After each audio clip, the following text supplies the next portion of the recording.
আসলে বাংলাদেশের মানুষদেরকে এতকাল আমাদের দেশের কৃষ্টি কালচার সংস্কৃতি নামে বিদেশি কালচারকে ঢুকিয়ে বিদেশি কালচারকে ঘোল বানিয়ে মিষ্টি বানিয়ে খাওয়ার চেষ্টা করা হয়েছে। আমরা পরিপূর্ণভাবে বিজাতীয় সংস্কৃতি মুক্ত, কুসংস্কার মুক্ত এবং ধর্মবিদ্বেষী আচরণ মুক্ত একটি সাংস্কৃতিক দৃষ্টান্ত আমরা পেশ করতে চাচ্ছি নববর্ষকে ঘিরে।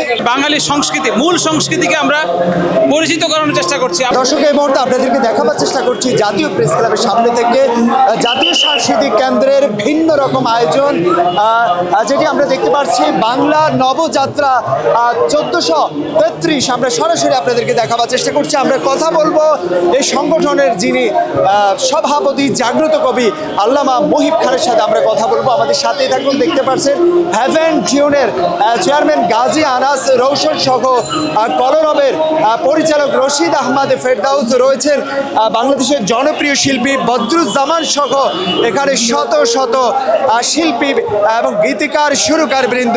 আমরা একের পর একের সাথে কথা বলবো, আমাদের সাথে থাকুন। দর্শক, এই মুহূর্তে আমরা কথা বলবো জাগ্রত কবি আল্লামা মুহিব খানের সাথে। বাংলা নববর্ষ আমাদের একটি ঐতিহ্য, বাংলা সন আমাদের ঐতিহ্য, বাংলা বর্ণমালাও আমাদের ঐতিহ্যের একটা বৈশিষ্ট্য।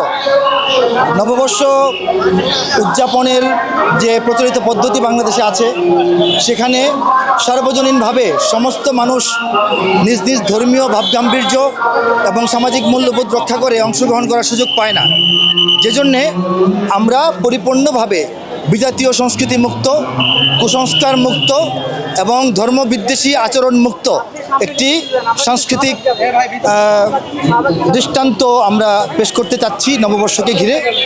আমরা নববর্ষের থিম সং আমরা বাজাচ্ছি, আমরা বিশ্বাসের গান বাজাচ্ছি, আমরা এদেশের কোটি কোটি মানুষের ধর্মীয় অনুভূতি এবং সামাজিক যে মূল্যবোধ এর অনুকূলে একটি ভিন্ন আঙ্গিকে এই নববর্ষের আয়োজনকে উপহার দিয়েছি।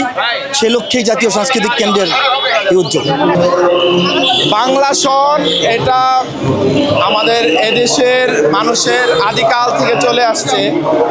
আমরা দেখেছি বাংলা সনকে ঘিরে এদেশের মানুষের জীবন যাপন এগুলো অনেক কিছুই তারা অনুষ্ঠান বলেন, তারপরে বিভিন্ন কার্যক্রম তারা পরিচালনা করত।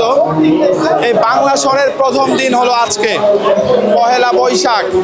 এই পহেলা বৈশাখ আমরা দেখছি যে পহেলা বৈশাখকে উপলক্ষে করে এদেশের মানুষের চিন্তা ভাবনা, কৃষ্টি কালচার ধ্বংসের লক্ষ্যে বেশ কিছুদিন যাবৎ এদেশে বিদেশি সংস্কৃতি, বিদেশি আগ্রাসন, সাংস্কৃতিক আগ্রাসন চলছে। সেইগুলো এদেশের মানুষের ঈমান আমল একইভাবে দেখা যায় এদেশের মানুষের সংস্কৃতিকে ধ্বংস করে। আজকে মূলত জাতীয় সংস্কৃতি কেন্দ্র জাসাক কর্তৃক আয়োজিত আজকের এই বাংলা নববর্ষ উদযাপন। আর উদযাপনটা আমরা যেভাবে করার চেষ্টা করছি সেটা হচ্ছে বাঙালি সংস্কৃতি, মূল সংস্কৃতিকে আমরা পরিচিত করানোর চেষ্টা করছি। আমরা দেখে আসছি যুগের পর যুগ বাংলাদেশে অপসংস্কৃতি চর্চা হয়। আমরা শুদ্ধ সংস্কৃতি দিয়ে তা দেখিয়ে দিতে চাই যে আসলে আমাদের বাঙালিদের মূল সংস্কৃতি আসলে এটাই। আমরা এখানে সামনে মিনার রেখেছি, আমাদের সামনে আছে পালকি, পেছনে আছে আমাদের বাঙালি ঐতিহ্যের আরও অনেক কিছু।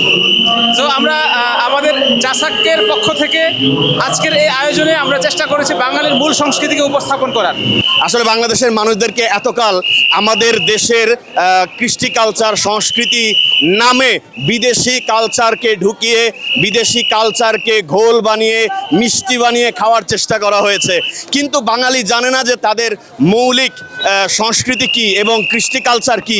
এমন অনেক বাঙালি কৃষ্টি কালচার আছে যেগুলোকে ঢেকে দিয়ে তার বিপরীতে বিজাতীয় সংস্কৃতিকে আমাদের দেশে ফুটিয়ে তোলা হয়েছে। কিন্তু জাসাক মানে জাতীয় সাংস্কৃতিক কেন্দ্রের উদ্যোগে আমাদের সকলের প্রিয় কবি আল্লামা মুহিব খান তিনি এই বাংলাদেশের যেই বাঙালিদের পুরনো সংস্কৃতি সেগুলিকে কিভাবে মানুষের সামনে তুলে ধরা যায়, কিভাবে কিভাবে মানুষদেরকে সেগুলো জানানো যায় এই উদ্যোগ গ্রহণ করেছেন এবং জাসাকের শত শত কর্মীরা এই কাজে নিয়োজিত রয়েছে। আপনারাও বাঙালির সংস্কৃতি চেনার বোঝার চেষ্টা করুন এবং আমাদের সাথেই থাকুন ইনশাআল্লাহ। জাতীয় সাংস্কৃতিক কেন্দ্রের আয়োজনে আজকের এই বাংলা নবযাত্রায় আমরা রাজপথে নেমে এসেছি।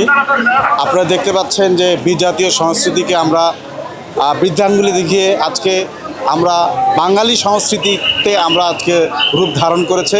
আপনারা দেখতে পাচ্ছেন ছোট ছোট আমাদের কিশোর এবং ছোট ছোট মাসুম বাচ্চারা তারা আজকে বাঙালি সংস্কৃতিকে বুকে ধারণ করে তারা কুলা, এরপরে মিনার, এরপরে ক্যাপ, কৃষকদের যে ক্যাপ রয়েছে সেই ক্যাপের মাধ্যমে তারা আজকে রাজপথে এটা জানান দিয়েছে। এবং বিশেষ করে মিনার দেখতে পাচ্ছেন বাংলাদেশের জাতীয় একটি প্রতীক আমরা বলতে পারি, যে প্রতিটি মসজিদে মিনার রয়েছে।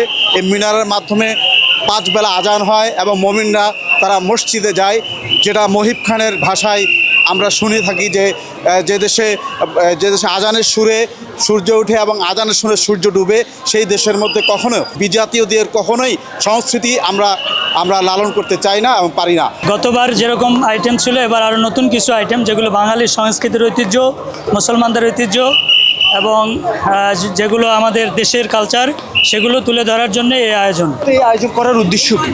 উদ্দেশ্য যাতে আমাদের দেশে আমাদের সংস্কৃতিগুলো জেগে থাকে এবং আমাদের নতুন প্রজন্ম ইতিহাস ঐতিহ্যের যে কালচার ছিল সেটা তারা জানতে পারে।